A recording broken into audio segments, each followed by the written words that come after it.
mong nghĩ chỉ hơn vì lâu trái nhau nhìn thấy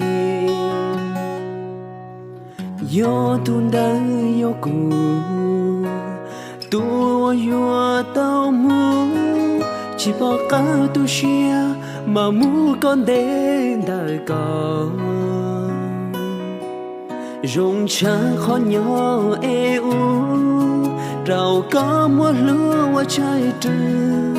lại lia trâu có thảo cơi tua có lúa nữa chỉ yo cu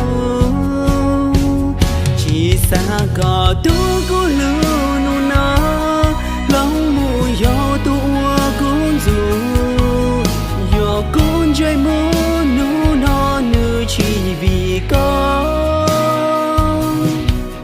cu rong chia khó tao lo nu có giờ tiếng ơi tao lo cho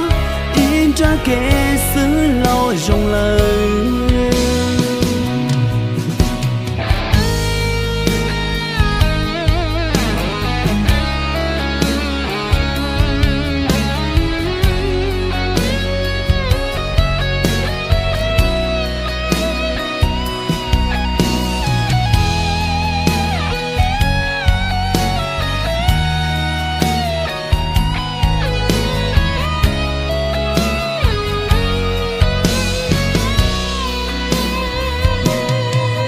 dù cho anh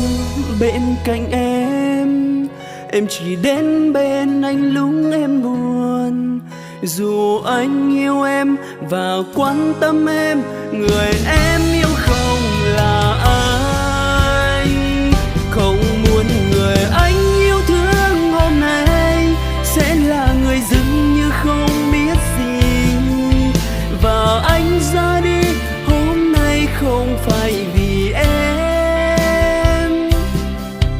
Và anh luôn vui đã đến bên em, dẫu dù cho hai ta không thể ở bên nhau, nhưng anh vẫn vui. Chỉ xa có tu cô lưu nụ nó lòng mùi gió tua cũng dù gió cũng chơi mưa nụ nó chỉ giàu vì có cuộc dòng chia khó tao lo lưu ca giờ tiếng ưa tao lo cho in ra kẻ xứ lo dùng lời.